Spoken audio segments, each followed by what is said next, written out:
Hello and welcome back to the 7th lesson in this introduction to designing for the web. In this lesson we're going to be looking at bringing a client's brand online. What does it involve and what mistakes might you make along the way? Of course, that presumes that the client has a brand that already exists, and many don't or would happily see it changed. This may seem like a better option because it leaves you as the designer unconstrained. Of course, in reality, it can often make things harder because the client doesn't have a very good understanding of their brand identity and may find it hard to articulate what the brand of their company is. This means it can often become your job to work with the client to figure out exactly what their brand is all about. But before we look at that, I want to take a moment to clarify what I mean by brand. You see, brand is about a lot more than your company's logo.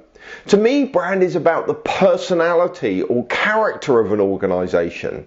Is the organization humorous or serious? Is it informal or is it incredibly professional? These characteristics affect every element of your site, from the choice of color palette to the way that the copy is written. In fact, these characteristics will inform almost every design decision that we've discussed in these lessons so far, including your choice of typography and even use of white space. With that in mind, it's crucial to understand the personality behind your organization. But how do you go about doing that? Fortunately, there are a lot of different exercises that can help you work with a client to define their brand. However, one of my favorites is also the simplest. I gather a group of stakeholders and clients together and ask them one simple question. If your organization could aspire to be any famous person, who would that famous person be? Without fail, this always leads to really interesting discussions, fascinating discussions where the stakeholders and the client debate different famous people and their characteristics. Would they like to be seen as charismatic like Barack Obama or socially responsible like Bono? Would they like to show their insane creativity like Einstein or have a dry sense of humour like Churchill?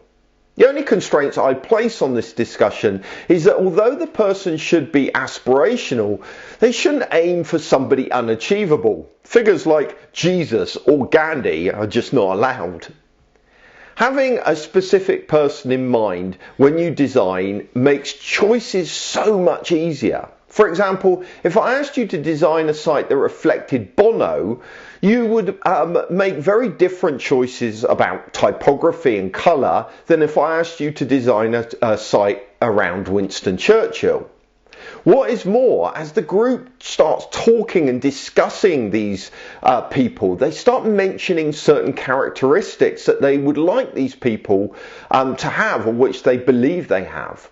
Words like charismatic, considered, or passionate might arise.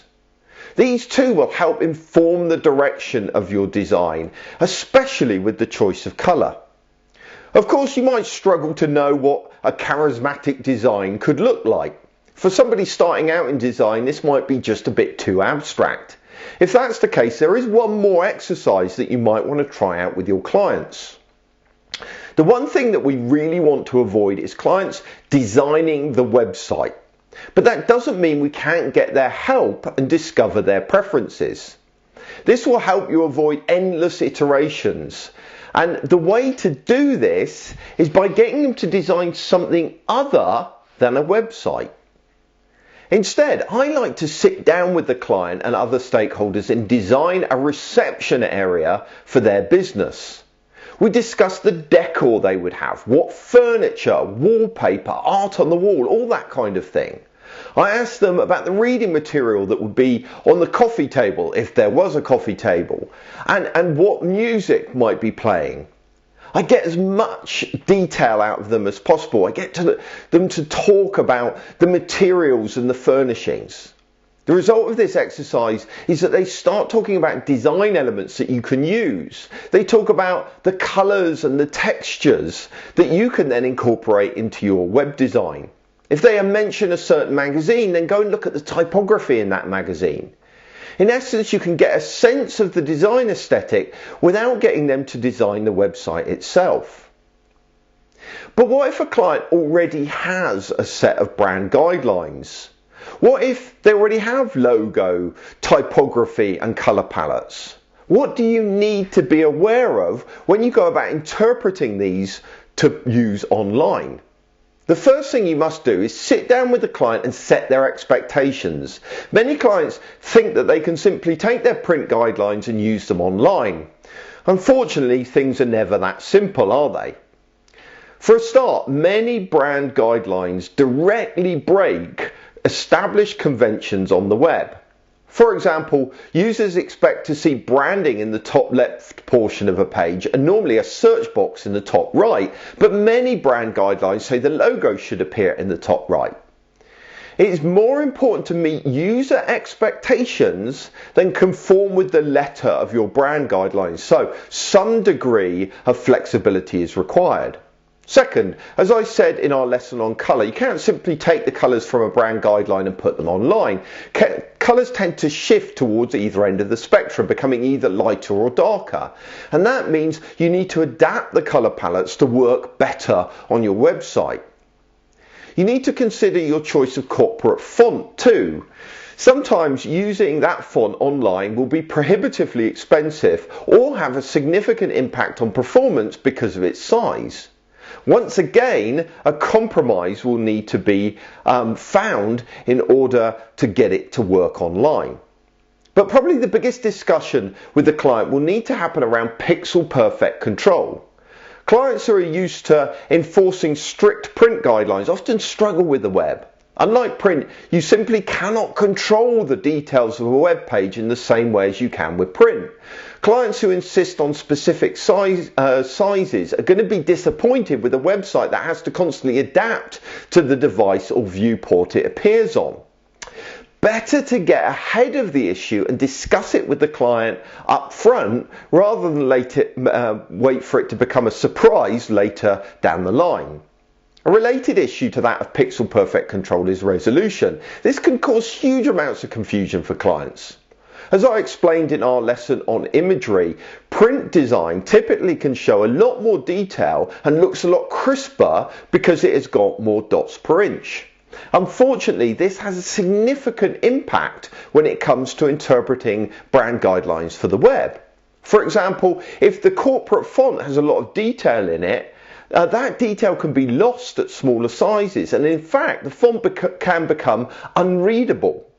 The problem also extends to logos as well. Some company logos are incredibly intricate and so become illegible at smaller sizes on the web, and this is a particular problem on mobile devices where the logo inevitably ends up becoming much smaller.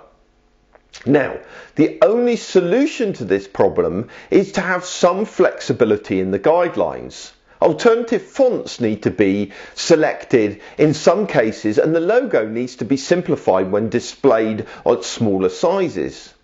The truth is that whether your client has an existing brand identity or not, the issue of bringing brand online is not going to be an easy one. Either you find yourself struggling to help the client articulate their brand, or spending a lot of time explaining why they cannot just take their existing print guidelines and move them online.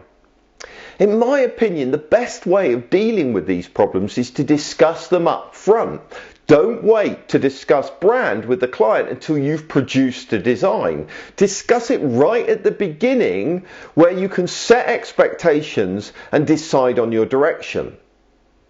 So that's pretty much it for this lesson. In our final lesson of this course, we're going to look at bringing it all together, everything that we've learned across the entire course, and apply it to the most important design element on any website, and that is your calls to action.